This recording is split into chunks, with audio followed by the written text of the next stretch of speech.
Halo pemirsa JPR TV, dari Sabang sampai Merauke, dari Biangas hingga Pulau Rote. Bertemu lagi bersama saya Mona Azari Disak dalam Kominfo Newsroom. Halo pemirsa JPR TV, dari Sabang sampai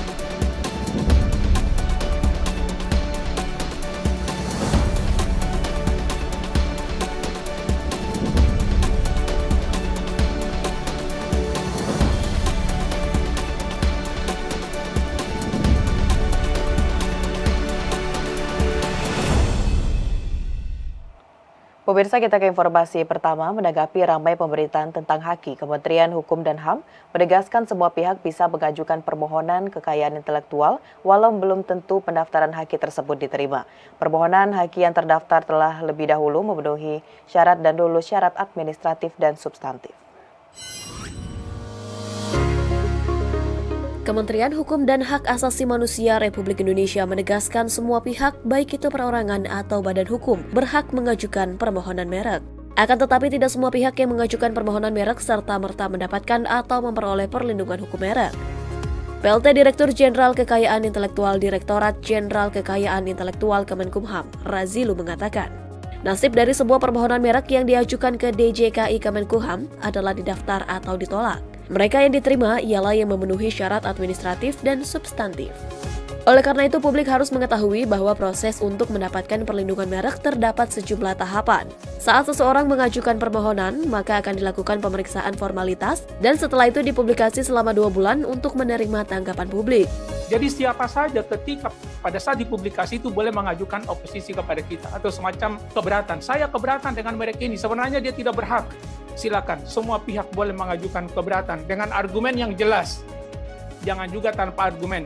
Saya tidak setuju dengan merek ini diberikan kepada si A karena sebenarnya dia tidak berhak, dia niru punya orang lain, numpang sama ketenaran orang lain atau bla bla bla bla bla. Silakan saja mengajukan berbagai macam argumen. Dan itu semua akan dijadikan sebagai dasar pada pemeriksaan substantif. Di pemeriksaan substantif inilah kemudian yang akan menentukan apakah dia nanti berhak didaftar atau ditolak. Selain itu, untuk menentukan suatu merek diterima atau ditolak, para pemeriksa di DJKI Kemenkumham mengacu pada pasal 20 dan pasal 21 Undang-Undang Nomor 20 Tahun 2016 tentang merek dan indikasi geografis.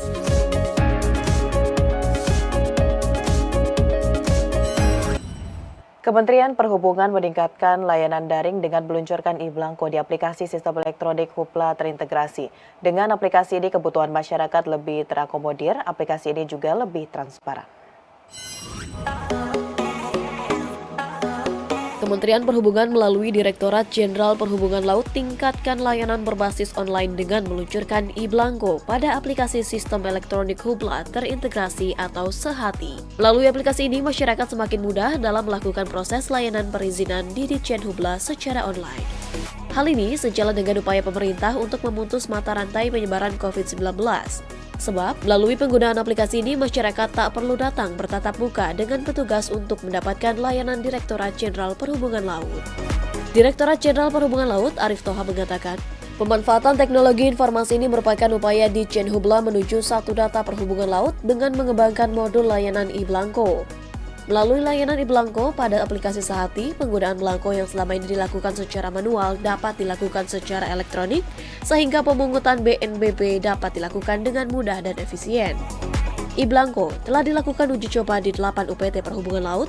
Dari pelaksanaan tersebut berjalan lancar dan SDM cakap dalam menggunakan elektronik Blanko tersebut.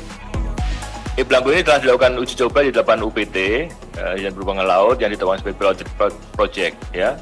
Dari pelaksanaan 8 UPT tersebut, alhamdulillah berjalan lancar dan para petugas UPT dipandang cakap dalam melakukan pelayanan melalui modul layanan elektronik Blanko ini. Untuk itulah, guna persiapan penerapan modul layanan e-Blanko pada semua UPT di seluruh Indonesia, maka perlu dilakukan sosialisasi terlebih dahulu seperti yang kita lakukan pada hari ini. Dirjen Hubla Arif juga meminta komitmen dan kesungguhan jajarannya baik pusat maupun UPT agar peningkatan pelayanan ini berjalan baik, cepat, transparan, dan serta minim biaya.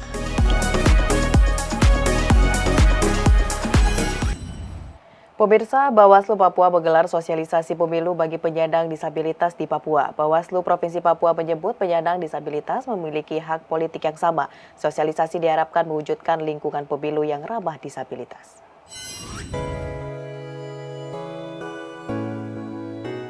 Menjelang Pesta Demokrasi Pemilu 2024, Badan Pengawas Pemilu Papua menggelar sosialisasi hak dipilih dan memilih bagi para penyandang disabilitas di Papua. Dalam sosialisasi tersebut, Bawaslu Provinsi Papua meminta Komisi Pemilihan Umum Papua harus memperhatikan aksesibilitas di tempat pemungutan suara pada pemilu 2024. Selain itu, Bawaslu juga mendorong agar penyandang disabilitas tidak dibedakan dan mempunyai hak politik yang sama. Komisioner Bawaslu Papua, Ronald Menuach, mengatakan kegiatan sosialisasi ini diharapkan dapat membuka karpet merah bagi para penyandang disabilitas, serta mampu membuka berbagai pemangku kepentingan untuk mewujudkan lingkungan pemilu yang ramah disabilitas. Itu bagaimana mereka juga harus memahami mereka punya hak juga untuk dipilih. Dan juga keterlibatan para penyandang disabilitas ini kami dorong bukan hanya menyalurkan hak pilih di TPS, tetapi bisa juga menjadi penyelenggara baik di KPU maupun di Bawaslu. Kami juga ingin teman-teman partai politik di tanah Papua ini membuka ruang dan memberikan karpet merah bagi para penyandang disabilitas untuk berkiprah juga di dalam dunia politik. Hal senada juga disampaikan oleh anggota Komisi Pemilihan Umum Provinsi Papua, Adam Arisoy, yang menyatakan akan menghadirkan TPS yang ramah disabilitas di lokasi tertentu sesuai dengan data jumlah pemilih penyandang disabilitas. Berikan kesempatan bagi para teman-teman disabilitas untuk bisa juga mengambil bagian untuk menjadi peserta pemilu, bahkan juga bisa juga menjadi penyelenggara pemilu. Nah, akses ini kan sekarang sudah terbuka lebar.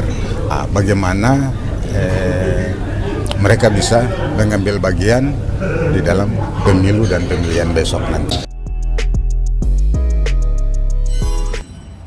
Sekjen Kemenaker Anwar Sanusi dalam penutupan kelompok kerja keempat G20 bidang ketenagakerjaan secara daring di Jakarta, Anwar menyebut para Menteri Ketenagakerjaan telah menyelesaikan pembahasan 2 aneks. Sekretaris Jenderal Kementerian Ketenagakerjaan Anwar Sanusi menutup penyelenggaraan Forum G20 keempat kelompok kerja bidang ketenagakerjaan atau For Employment Working Group secara virtual di Jakarta. Usai menutup acara, Anwar Sanusi mengatakan di hari ketiga penyusunan draft para Menteri Ketenagakerjaan, peserta forum telah menyelesaikan pembahasan 2 aneks. Aneks pertama yaitu dokumen tambahan tentang output yang konkret terkait isu pasar kerja inklusif dan afirmasi pekerjaan yang layak bagi penyandang disabilitas. Sedangkan untuk aneks kedua, dokumen tambahan tentang pengembangan SDM yang terampil, yakni penciptaan lapangan kerja berkelanjutan melalui penguatan peran BLK komunitas atau Community Based Vocational Training. Selama pembahasan draft deklarasi, Anwar Sanusi mengatakan banyak hal yang didiskusikan. Misalnya isu yang ingin ditambahkan yakni indikator-indikator terkait self-assessment, yakni pengukuran secara mandiri bagaimana polisi inisiatif negara G20 untuk memberikan kesempatan yang sama atau terbuka kepada para penyandang disabilitas.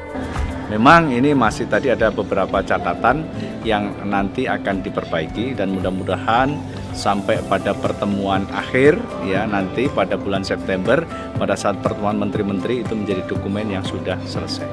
Anwar juga menambahkan pada pertemuan bilateral itu juga akan dibicarakan terkait pengembangan keterampilan sumber daya manusia. Isunya memang kita sangat spesifik yang kita usung, yakni adalah community based vocational training atau adalah pelatihan yang berbasis masyarakat. Ya mungkin kalau kita pahami dalam konteks kita itu adalah contohnya adalah BLK komunitas. Jadi balai-balai latihan kerja komunitas yang dimiliki oleh masyarakat sebagai bagian model atau sebagai salah satu alternatif untuk meningkatkan kapasitas sumber daya manusia, terutama adalah di daerah-daerah yang belum terjangkau, terutama oleh pelayanan yang dilaksanakan oleh balai-balai latihan kerja yang dimiliki oleh pemerintah ataupun yang dimiliki oleh swasta.